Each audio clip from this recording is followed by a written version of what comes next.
Salut à toutes et à tous, c'est le Doc News pour la news, j'espère que vous allez bien. On est parti pour de la news agricole, météo. Et oui, comme vous l'avez vu, cette année, on a certains agriculteurs se sont plaints même. J'ai chopé des news anglaises qui ont montré que cette année, c'était.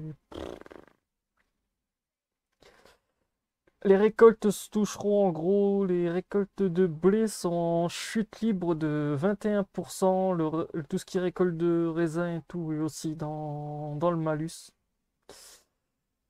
La récolte en Angleterre est la deuxième pire enregistrée en raison de temps pluvieux. C'est pareil en Europe. De toute façon, les stats doivent être pareils. De toute façon, on doit être sur des récoltes qui doivent être voisiner pareil entre les 21% aussi.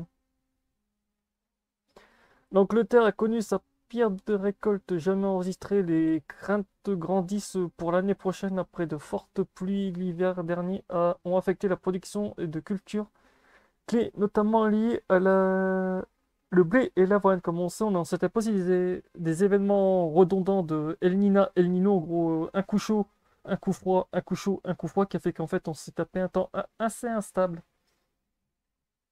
qui a fait qu'on a un déséquilibre de la température. Donc, autant vous dire, voilà pourquoi on a un temps assez rock'n'roll.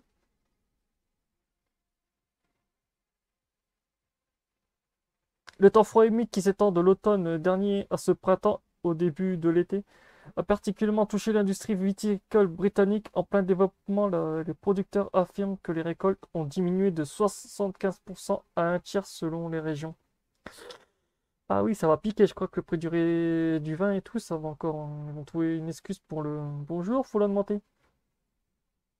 Ce qui concerne la récolte de blé et tout, en Angleterre, il est estimé à 10 milliards de tonnes, soit 21% de la baisse par rapport à 2023 selon les analyses de ces dernières données du gouvernement par Energy and Climat.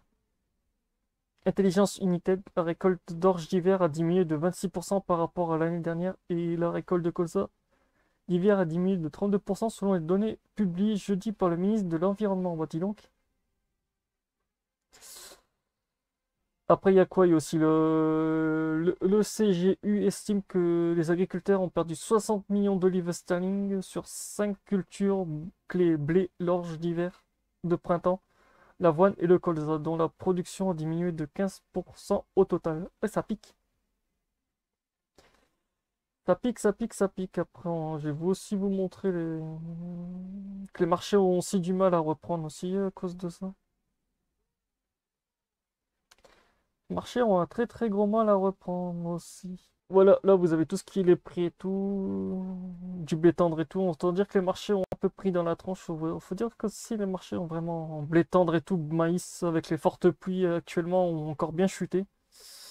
Blé tendre et tout par chez nous, ça a un peu remonté, mais les marchés sont quand même.